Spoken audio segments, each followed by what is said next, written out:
Hey guys, Ray here. This is the Xperia 10 Mark II, the latest smartphone from Sony. It's a mid-ranger. Sony is charging it for $25.99 Hong Kong dollars, which can be translated to around $330 US. They're actually selling it for £319 in the UK. For a third or half of the price of their flagship, we are still getting this familiar flagship-like design on the Xperia 10 Mark II, borrowed from the Xperia 5 or even the upcoming Xperia 1 Mark II.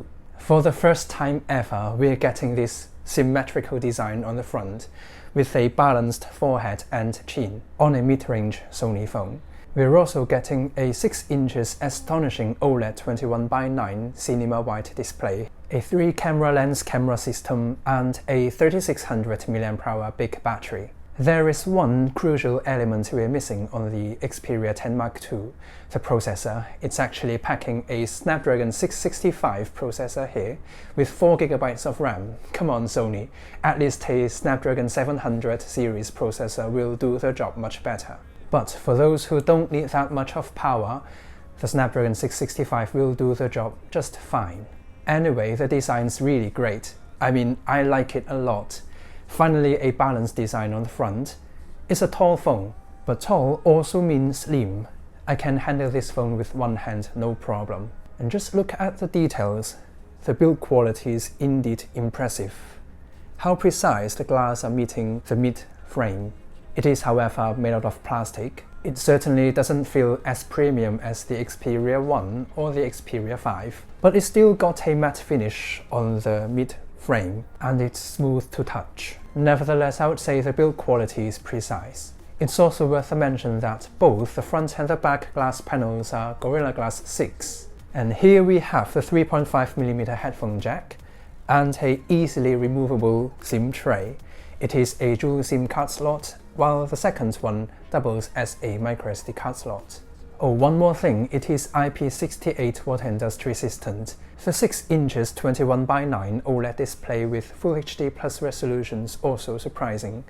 I mean, color reproduction and color accuracy is really close to the, for example, Xperia 1, Xperia 5, or even the S20 Ultra from Samsung. Sony has once again brought its triluminous display technology from its Bravia TV to here. It's still lacking X-Reality, the X1 for mobile display technology here on the Xperia 10 Mark II. Also, we are not getting the creator mode here.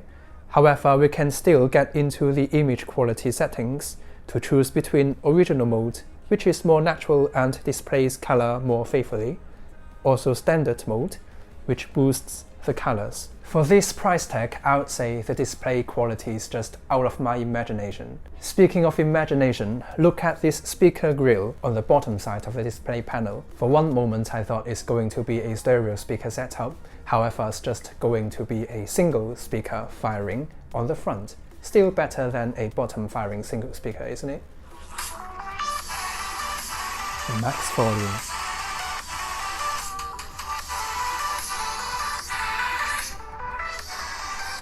To be honest, it's pretty soft and not as clear as maybe the Xperia 1. At the end of the day, it's got a perfect, fantastic design, which I can recall the Xperia 5, even the upcoming Xperia 1 Mark II. And a display with no notch, with perfect color accuracy and color reproduction. Last but not least, there we have the 3-camera lenses camera system, a 12 megapixels main camera, an 8 megapixels telephoto lens, and an 8 megapixels ultra-wide-angle lens. Just by looking at the specs, this is pretty amazing, isn't it? However, from day-to-day usage, I can tell this camera system is not even close to the Xperia 1. Under broad daylight, colors are vibrant and images are bright. Of course, the sharpness is great under broad daylight. However, the dynamic range is not top-notch, especially in some backlight scenes. Sometimes the shadows is underexposed, while sometimes the highlights are overblown. Quickly moving indoor, colors are still there and sharpness are still there.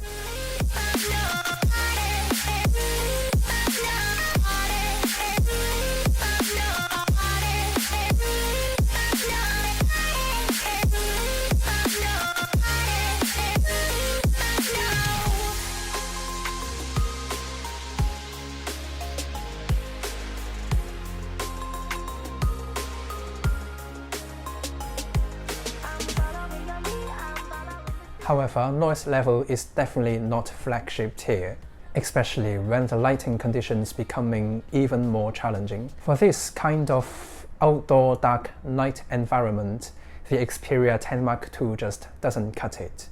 Fortunately, we should really appreciate Sony's effort in bringing the night mode to the Xperia 10 Mark II. It works with all 3 camera lenses. It definitely boosts brightness, color saturation, and reduces noise as well. Dynamic range in night scenes also improves.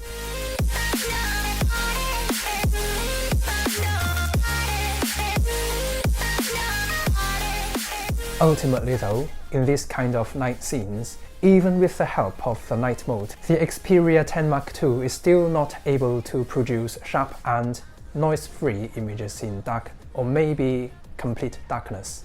Low-light photography is compromised, so as the Snapdragon 665 processor and 4 GB of RAM. All in all, with the precise manufacturing process, the build quality of the Xperia 10 Mark II is astonishing, almost perfect as a mid-ranger. If you like the Sony design, the 21:9 display aspect ratio, then this OLED display is one of the best, maybe even the absolute best for a mid-range phone. You'll also get IP68 water industry resistant and a 3 lenses camera setup. Oh, not to mention a 3600 mAh big battery. However, still, I would say if Sony is able to put a Snapdragon 700 series processor with 6 GB of RAM to this Xperia 10 Mark II, it just would be a perfect phone. So this is the end of my video. Hope you all enjoyed and like it. Don't forget to subscribe and click the bell button so you won't miss out all English videos in the future. See you next time. We lost our minds in the darkness of night. We live to die.